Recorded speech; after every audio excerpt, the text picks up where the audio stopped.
Bien le bonjour fidèles téléspectateurs de la télévision panafricaine. Merci de nous retrouver ici en direct de Bangui dans le cadre de ce scrutin, ce quadruple scrutin historique pour le peuple centrafricain. Dans ce cadre, nous sommes avec la plus haute personnalité de l'État centrafricain. C'est bien évidemment le président de la République, son Excellence Faustin Archange Touadéra, qui est également candidat à cette élection présidentielle, président du mouvement Cœur Uni. Bonjour Monsieur le Président, merci d'accepter de répondre aux questions de la télévision panafricaine. Merci, bonjour. Merci.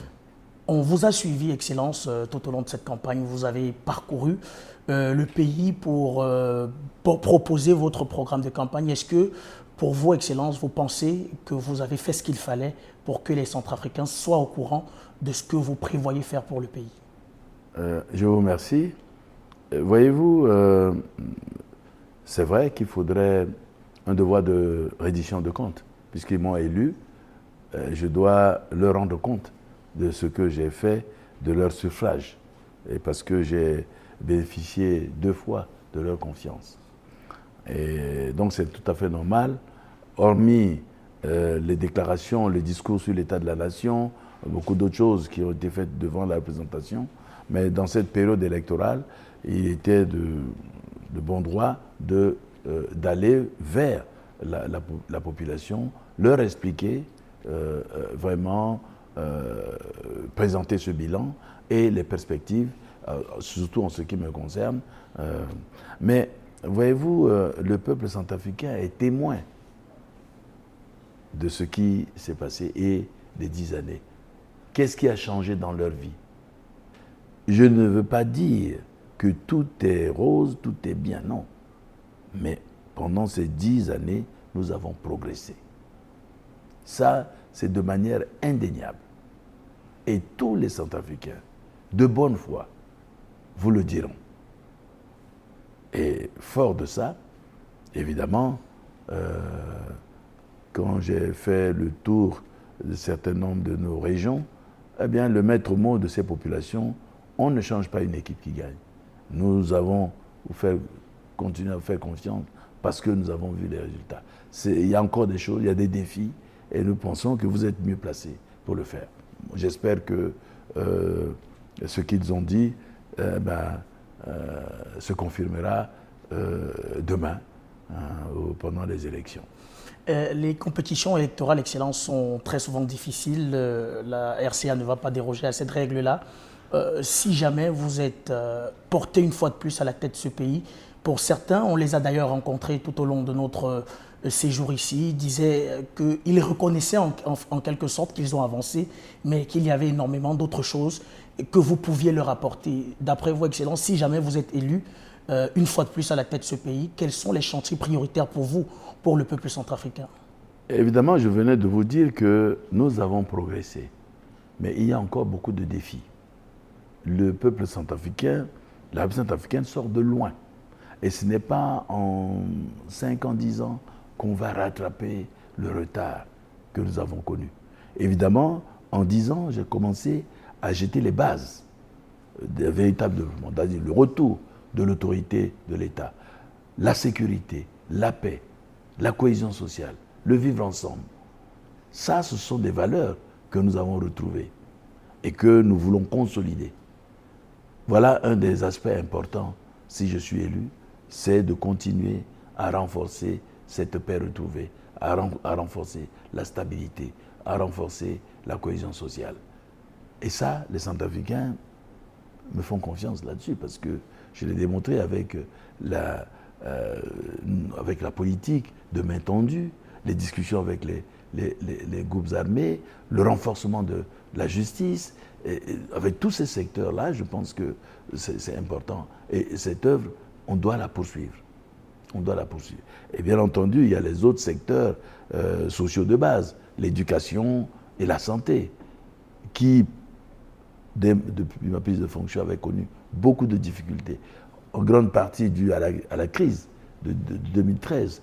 Mais parfois, ces problèmes datent de très loin, notamment les maîtres parents, les manques de personnel de santé, les manques d'infrastructures qui ont été vandalisés, cassés pendant la crise, qu'il faudrait réhabiliter, reconstruire.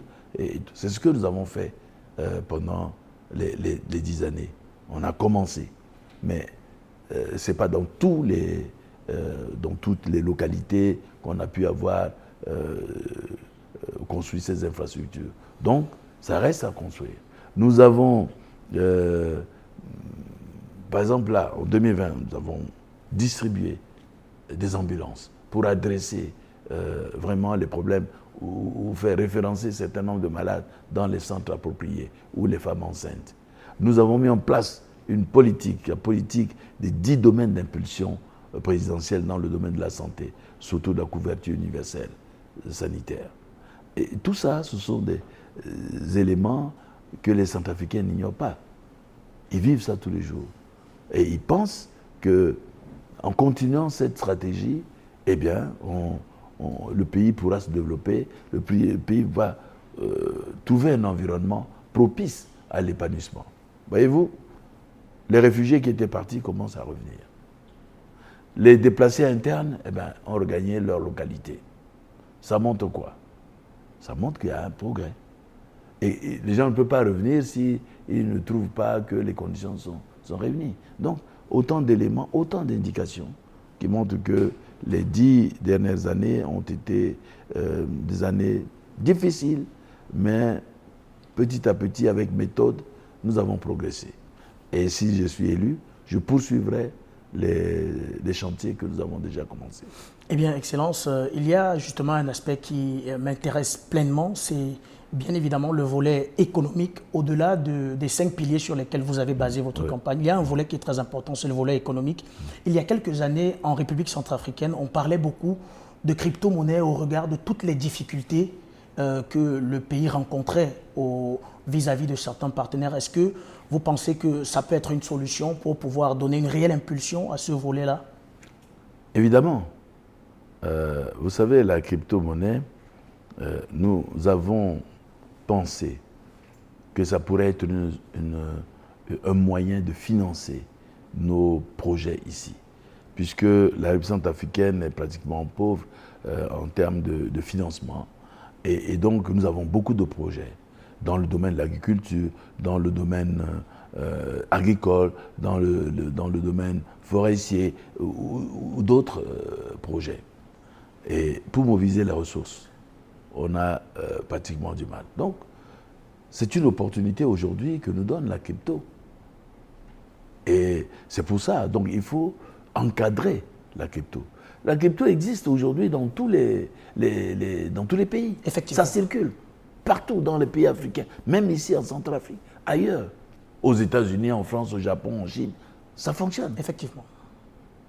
Pourquoi nous ne pouvons pas, nous, Centrafricains, profiter d'une situation qui tourne devant nous comme ça, qu'on ne puisse pas créer les conditions pour que ça soit profitable?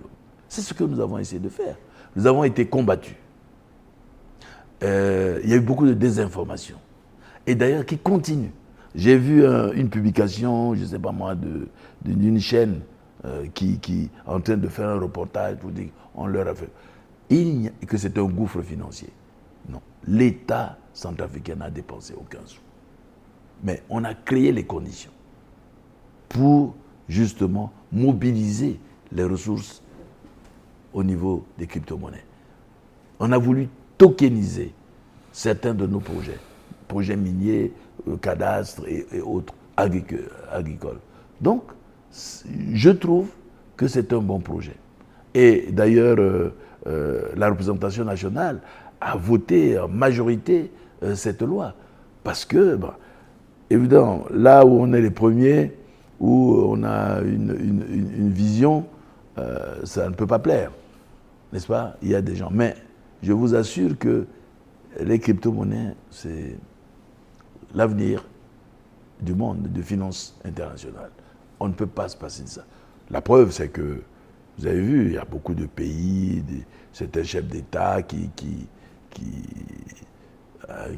sont pour la crypto dans des pays développés. Mais là, on n'en parle pas. Mais on a voulu condamner la République centrafricaine par de désinformation. On a poussé la Cour constitutionnelle à casser l'élan que nous avons dans le domaine, à mettre en doute certains nombres d'investisseurs ici par une décision malheureuse. Hein. Et aujourd'hui, je vous dis que nous allons poursuivre ce projet sur la crypto parce que nous sommes dans le vrai. Et que les autres, ils vont nous donner raison plus tard. Notre tort, c'est parce que nous avons été en avance. C'est tout. Merci beaucoup, Excellence. C'est moi qui vous remercie. Merci à vous, fidèles téléspectateurs, de nous avoir suivis ici en direct de Bangui. Restez en compagnie des programmes d'Afrique Média qui se poursuivent.